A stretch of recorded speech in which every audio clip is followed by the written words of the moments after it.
सर्दियाँ शुरू हो गई हैं। सर्दी जुकाम से बचने का एक अचूक उपाय।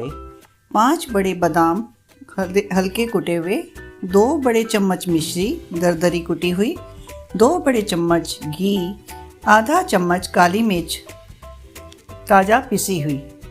एक पैन में घी गरम करके उसमें बादाम डालकर 1 मिनट के लिए भुनें। फिर इसमें मिश्री डालकर तुरंत काली मिर्च डालकर अच्छी तरह से हिलाकर बंद कर दें। फिर इसको गरम गरम ही खा लें।